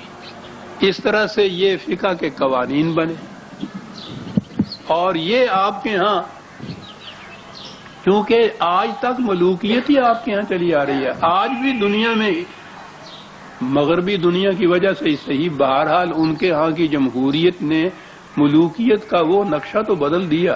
آج بھی اپنے آپ کے ہاں ملوکیت جو ہے وہ مسلمانوں کے ہی ملکوں کے اندر ہے. جہاں نہیں ہے وہاں یہ جتنے مسائل ہیں یا جس قسم کی یہ سیرت مرتب ہوئی ہے حضور کی، اس کو اتنی اہمیت اور تقدس حاصل ہے. حکومت نہیں بھی ہے تو اس کو ہاتھ نہیں لگانے دیا جاتا، تنقید نہیں اس پہ کی جا سکتی، پرکھا نہیں جا سکتا، پھٹکا نہیں جا سکتا. قرآن کی روح سے کوئی چیز کسی معاملے پہ بحث نہیں کی جا سکتی. میں نے شاید پچھلی دفعہ بھی کہا تھا، غلام اور لانڈیوں پہ بحث ہو رہی تھی مودودی صاحب کے ساتھ مولانا اسلم جراج پوری علیہ الرحمہ دوسری طرف سے قرآن کی روح سے وہ ثابت کیے جا رہے تھے کہ اسلام میں جائز ہی نہیں ہے کسی قسم کی غلامی اور لونڈی. ان کے پاس جب جواب کوئی نہیں تھا تو وہ آخر میں کہا کہ ان کی غلطی یہ ہے کہ یہ قرآن کی روح سے غلامی کے ثبوت کو عدم ثابت کر رہے ہیں. غلطی یہ ہے. اور ساتھ 2-3 گالیاں بھی دی. خبتی ہیں, سر پھرے ہیں. جرم کیا ہے؟ قرآن کی روح سے یہ ثابت کر رہے ہیں کہ غلامی نہیں ہے اسلام میں. کہاں سے ثابت ہوئی؟ یہ تمام روایات کے اندر, تاریخ کے اندر, طبری کی تفسیر کے اندر, عباسیوں کے محلوں کے اندر. اسلام یہ ہو گیا. معاذ اللہ قرآن پڑھا چل جاتا رہے. یہ سوال ہی نہیں ہے غلامی کا. اسلام تو وہ ہے جو ان چیزوں سے, وہ کہتے ہیں مؤلف کی غلطی یہ ہے, یہ غلطی ہے. خبتی ہیں. آج یہ بات تو آپ سوچئے کہ جب وہ ملوکیت تھی تو اس ملوکیت کے زمانے میں قرآن کا لفظ زبان پہ لانا کیا کچھ نہ کرتا ہوگا. یہاں تو غنیمت تھا کہ انہوں نے گالی تک اکتفا کیا, تو اس زمانے میں تو پھر دار و رسم بھی تو ہوتا ہوگا. آواز اٹھی قرآن کی, تاریخ میں کہیں ملتی ہیں یہ باتیں, لیکن ان کی تحریر کا کوئی ورق تک نہیں باقی چھوڑا گیا. ان لوگوں کا کہیں نام بھی نہ آتا. وہ اتفاق یہ ہوا کہ اپنے ہاں جس طرح سے کہ انہوں نے یہ کہا نا کہ یہ ان کو دیکھیے برویز صاحب کو اور اسلم صاحب کو کہ یہ قرآن سے ثابت کرتے ہیں, تو نام وہاں آ گیا نا. تو ان کے ہاں بھی جو ہمارے ہاں کی قدیم تفسیریں یا تاریخیں ہیں اس میں یہ ہے کہ دیکھیے یہ تو سیدھی بات ہے, اس طرح سے اتنی وہی غلامی اور لونڈیاں لے لیجیے کہ یہ ثابت ہے, اور دیکھیے فلاں ہے جی وہ کہتے ہیں کہ نہیں جی قرآن کی روح سے ثابت ہی نہیں ہے. تو وہاں جو اتنا سا نام آ گیا نا گالی کے ساتھ, اس سے ہم لوگوں کو پتا چلا کہ کوئی تھے ایسے کہ جنہوں نے بات قرآن کی تھی. وہاں سے پتا چلتا ہے, ورنہ نام و نشان مٹا دیا جاتا تھا. یہ ہے عزیزان من وہ جو آ رہا ہے. ایک ہی چیز ہے بچت کی. جب بھی کبھی کسی دور میں کسی قوم نے, مسلمانوں کے کسی دور میں یا کسی قوم نے بھی چاہا کہ اسلام اپنی صحیح شکل میں سیرت طیبہ اپنی اصلی صورت کے اندر دنیا کے سامنے آئے, ایک ہی ذریعہ ہوگا کہ قرآن اس کا محور ہوگا, اس کا مرکز ہوگا, اس کا معیار ہوگا, اس کی سند ہوگی, اس کی تائید ہوگی. جو اس کے مطابق ہے وہ صحیح ہے, جو اس کے خلاف جاتا ہے غلط ہے. پھر وہ آئینہ وہی سیرت مرتب ہو سکے گی, وہی قرآن آ سکے گا. کہ جو کچھ ملوکیت کے زمانے میں آپ کے ہاں اسلام کے نام سے مرتب ہوا, اور وہ جب بھی میں نے عرض کیا ہے کہ ذرا سا بھی قرآن آنے لگتا ہے تو پھر سلا دیتی ہے اس کو قرآن کی ساری. جب یہ دور چلے جائے گا, قرآن کا دور آئے گا, تو پھر اس کے معنی سمجھ میں آئیں گے کہ یا ایھا المزمل قم اللیل الا قلیلا نصفہ او انقص منہ قلیلا او زد علیہ ورتل القرآن ترتیلا. کیا بات ہے, رتل القرآن ترتیلا. اور بات آپ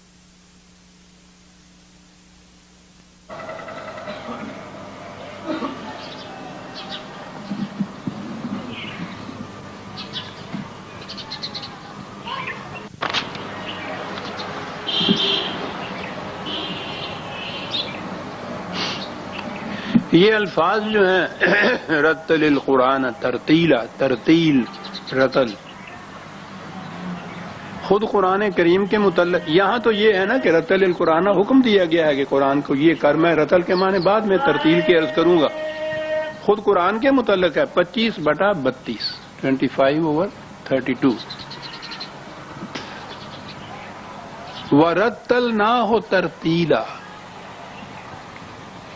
خود خدا نے قرآن کے متعلق کہا کہ ہم نے اس کو ترتیل سے نازل کیا ہے. یہ ترتیل کیا چیز ہوتی ہے؟ کوئی فارمولہ, کوئی پروگرام کوئی نظام اس صورت میں کامیاب ہوتا ہے کہ اس میں ایک خاص نظم ہوتا ہے، ایک ترتیب ہوتی ہے، ایک تناسب ہوتا ہے۔ مثلا گھڑی کے پرزے وہ ہوتے کیا ہیں؟ چند گراریاں، ایک فنر، اس کے اندر لیور، یہ اس قسم کی چیزیں ہیں نا۔ ان کے پیچ کھول کے میز پہ ان کو الگ الگ رکھ دیجئے، رکھے رہے، کوئی نتیجہ ہی مرتب نہیں ہو سکتا۔ کسی حکیم کا نسخہ، اب تو خیر یہ نسخے لکھتے ہی نہیں ہیں، اس کے اندر جتنی بھی دوائیاں الگ الگ، ان کے اجزاء الگ الگ، ان کے اوزان الگ الگ لکھے ہوئے، وہ دوائیاں الگ الگ لے کے رکھ لیجیے، رکھ ہی نہ لیجیے، الگ الگ پھینک کے بھی دیکھ لیجیے، کچھ نتیجہ ہی نہیں نکلے گا۔ ان میں ایک خاص ترتیب، نظم، تنتیب، تناسب، یہ چیزیں ہوتی، وہ پرزے گھڑی کے اس نظم و ترتیب کے ساتھ جوڑے جاتے ہیں، تو اس کے بعد دیکھیے کہ کس طرح سے ڈائل کے اوپر نتیجہ آ جاتا ہے۔ اس نسخے کو اس ترتیب و نظم کے ساتھ استعمال کیجئے، دیکھیے کہ اس میں سے کتنا شفا ابھر کے آ جاتی۔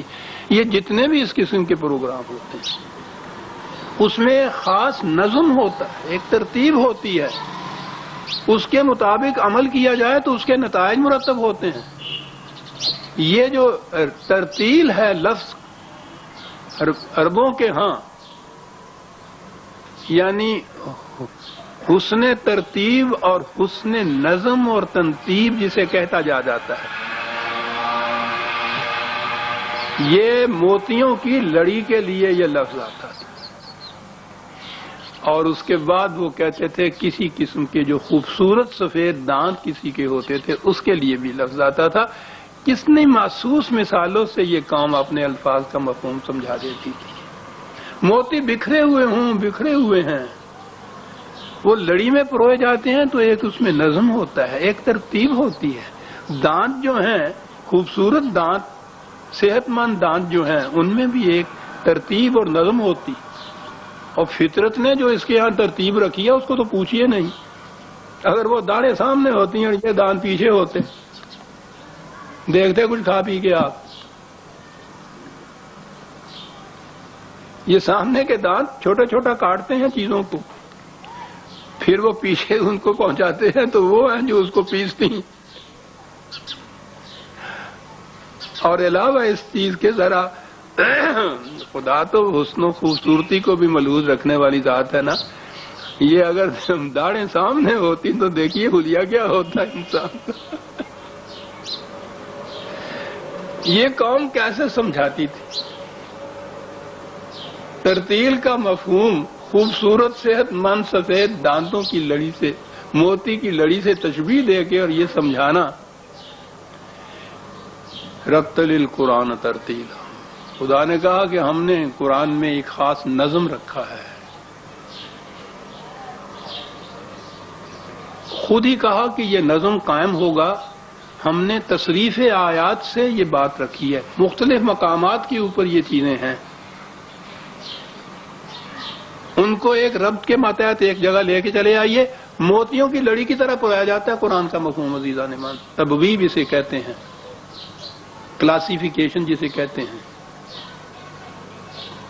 اور عجیب چیز ہے، یہ چیزیں تو بہرحال یہ کہنے والا گناہگار اپنے ذاتی مشاہدہ، میری تو عمر بھر اس میں گزری، میری کتابیں موجود ہیں، تبویب القرآن موجود ہے آپ کے ہاں، مفہوم القرآن موجود ہے۔ اس انداز سے قرآن کی آیات کو کلاسیفائی کر کے ایک موضوع کے اعتبار سے اس کو لے آئیے اور قرآن کے نظم کے اعتبار سے ان کو میں ترتیب دیجئے، آپ دیکھیے کس طرح سے قرآن کا مفہوم ابھرتا ہوا سامنے آ جاتا ہے۔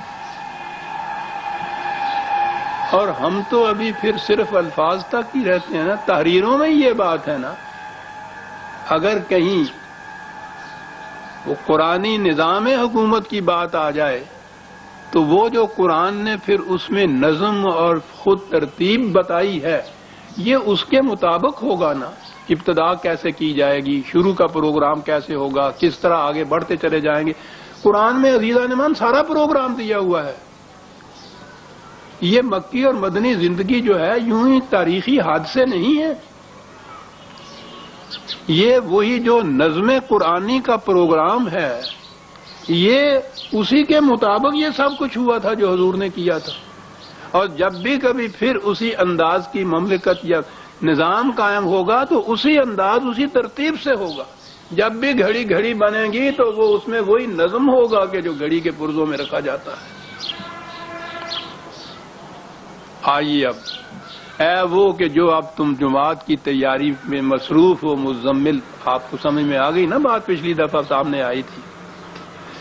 دن بھر بڑا کام کرنا پڑتا ہے، تمہیں تھکے ہوئے ہوتے ہو، رات کو جاگتے ہو، یہ بھی ضروری ہے، لیکن زیادہ وقت نہ جاگو، صحت پہ بڑا اثر پڑے گا. پھر ساتھی بھی ہیں آگے آتے ہیں، یہ وہ تھکے ہوئے بھی ہوتے ہیں، بیمار بھی ہوتے ہیں، ان کو جانے دیا کرو.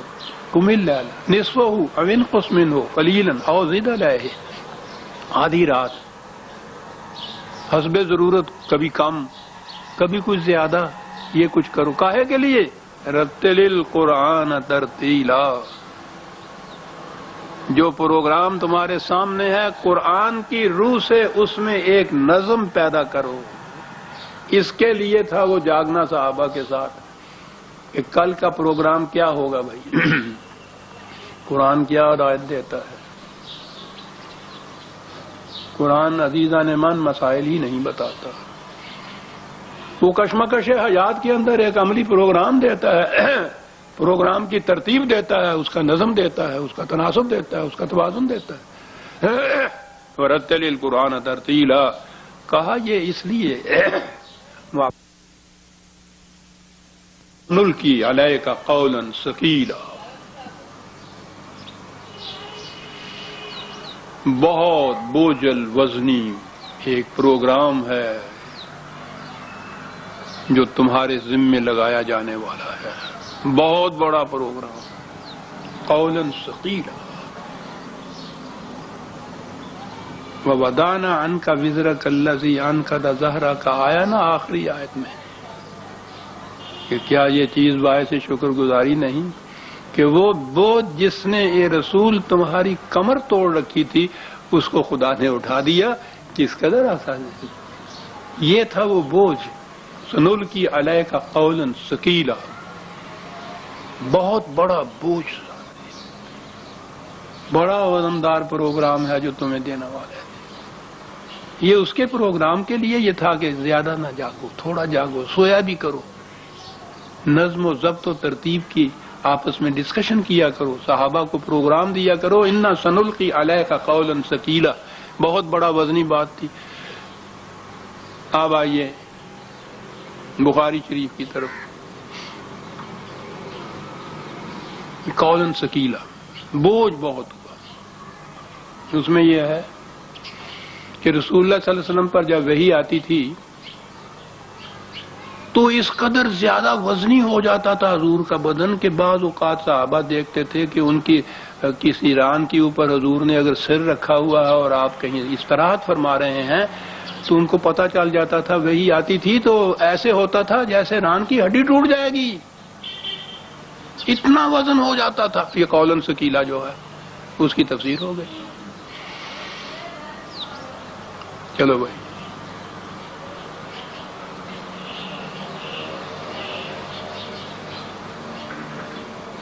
اور اس میں تو جو بڑی لمبی چوڑی ابتدائی ہے کیفا بدل وہی پہلی آیت جو روایت ہے نا بخاری شریف کی وہ یہی ہے کیسے ہوتی تھی. عجیب چیز ہے، پڑھنے کی بات ہے سر. وہی کی کیفیت و ماہیت و نوعیت جو ہے اس کو نبی کے سوا کوئی دوسرا جان ہی نہیں سکتا. عزیزاں نے اور یہ کیفیت پھر اس کے اندر کہ کبھی گھنٹیوں کی آواز حضور کو آیا کرتی تھی، کبھی پسینہ آ جایا کرتا تھا، بوجھ اتنا بڑھ جاتا تھا کہ اگر کسی کی ران پہ سر ہے تو ہڈی ٹوٹنے لگ جاتی تھی، کبھی آوازیں کسی قسم کی آیا کرتی تھیں. یہ 300 سال کے بعد بخاری صاحب کو یہ معلوم ہوا وحی کی ماہیت. وہ وحی جس کے متعلق قرآن نے کہا تھا کہ روح الامین قلب محمد پہ اس کو نازل کرتا ہے. خدا بھیجنے والا جس کے یوں سمجھیے جس کے تھرو، جس کے وساطت سے بھیجا، اس کو امین کہا ہے کہ خود وہ کچھ نہیں اس میں کرے گا، وہ صرف لے کے آتا ہے. اور وہ کیسے دیتا ہے؟ وہ قلب محمد پہ اس کو نازل کرتا ہے. یہ وہ وہی ہے جس کے متعلق کہا جاتا ہے کہ گھنٹیوں کی آواز آیا کرتی تھی اور بوجھ اتنا ہو جایا کرتا تھا کہ صاحب ہڈی ٹوٹنے لگ جاتی تھی. کیوں جی؟ یہ قولاً ثقیلا جو آ گیا، اس کی تفسیر آ گئی. انا سنلقی علیک قولا ثقیلا انا ناشئۃ اللیل ہی اشد وطئا واقوم قیلا. اب خود ہی بتا دیا کہ یہ رات کا جو جاگنا ہے یہ کاہے کے لیے ہے، کیا مقصد؟ ساری رات اگر نفل پڑھنی ہوگی تو اگلی آیت جو ہے اس کو کیا کریں گے؟ ناشئۃ اللہ. اگرچہ یہ ناشئۃ، عزیزان ایمان، یہ آخری جو صورتیں ہیں ان میں ایک ایک لفظ پہ کھڑے ہونا پڑے گا. سارے قرآن کی تعلیم کا ملخص آ گیا ہے ان صورتوں کے اندر، اور اس لیے بھی کہ وہ پروگرام جو ہے حضور کا وہ آخری منزل میں پہنچا ہوا ہے. اور آپ کو معلوم ہے کہ آخری منزل میں جب پہنچے تو اس میں پھر ایک تو اعجاز قرآن کا یہ ہے کہ اس میں بڑا ہی ارتکاز ہے، چھوٹی چھوٹی صورتیں ہیں، چھوٹے چھوٹی آیتیں ہیں، ایک ایک لفظ کی آیت ہے بعض اوقات، لیکن اس میں پوری معانی کا جہاز چھپا ہوا ہے. ناشئۃ اللہ، ناشیہ نشا، اس کے ٹھیک معنی یہ ہیں اٹھنا.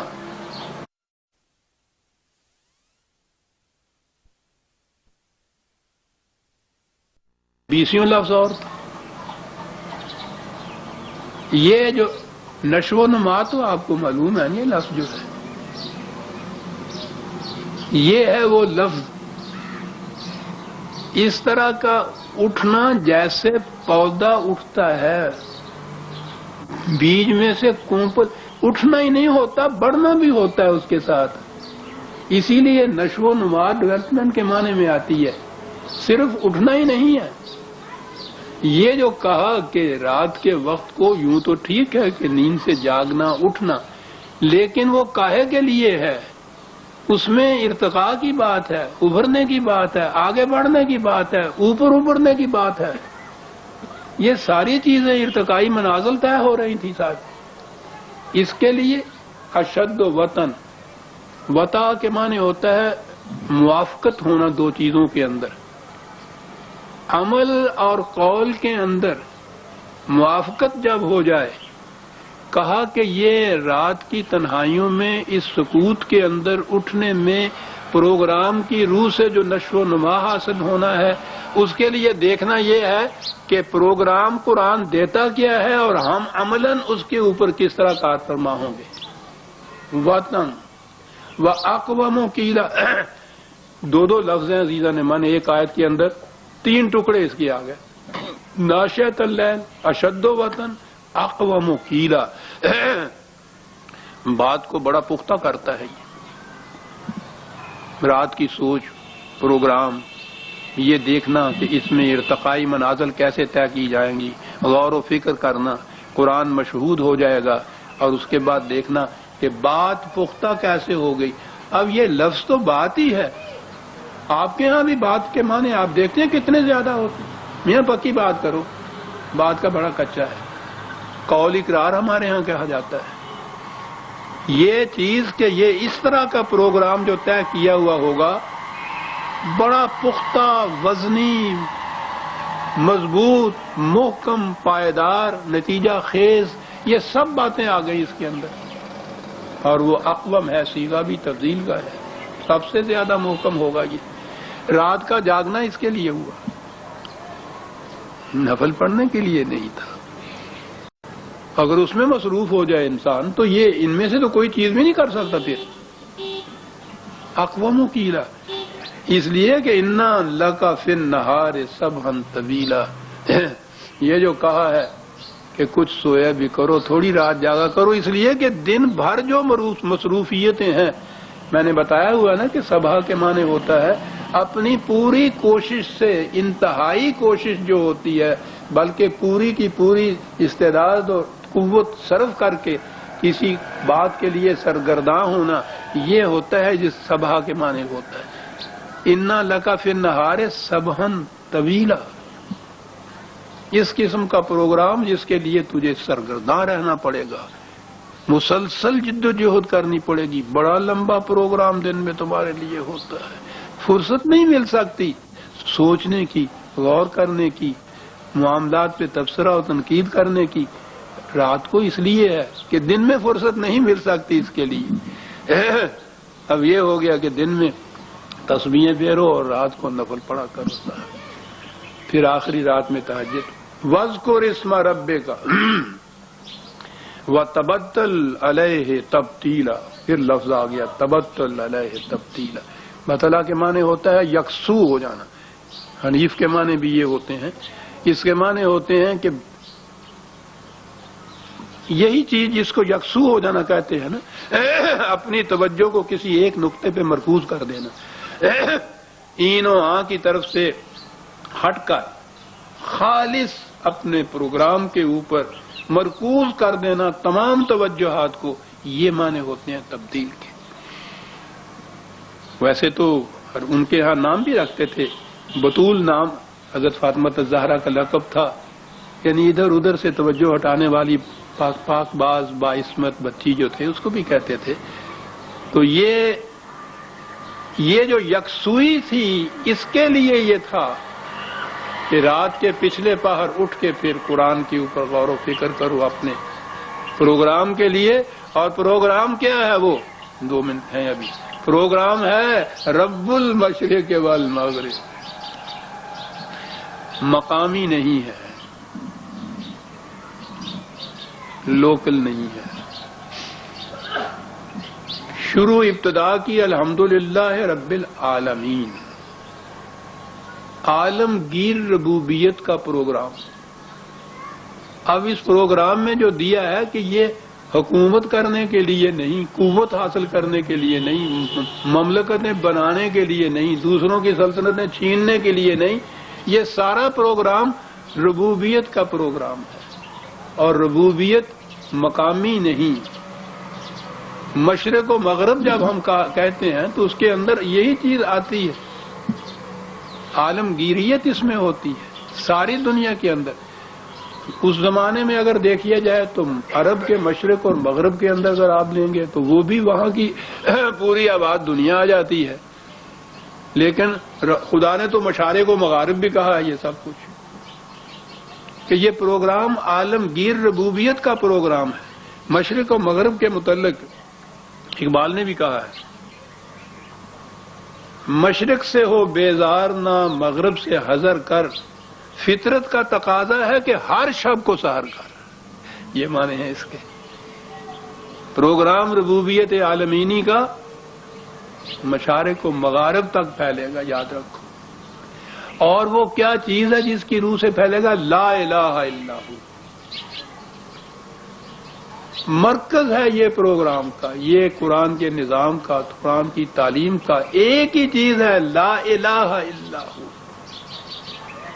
کائنات میں کوئی ایسی اتھارٹی نہیں ہے جس کی اطاعت کی جائے، جس کے قانون کو مانا جائے، جس کی حکومت کو مانا جائے، صرف اس ذات کی حکومت کو، اس کے سوا کوئی اور اتھارٹی نہیں ہے صاحب۔ یہی ایک لفظ ہے جو الہ کے معنی میں کہ آج کی اصطلاح میں صحیح مفہوم ادا کرتا ہے۔ حق حکومت جس کو حاصل ہو، اتھارٹی جس کو حاصل ہو، کنٹرول جس کا ہو، اقتدار ہو، یہ ہے محصل ملخص قرآن کی تعلیم کا۔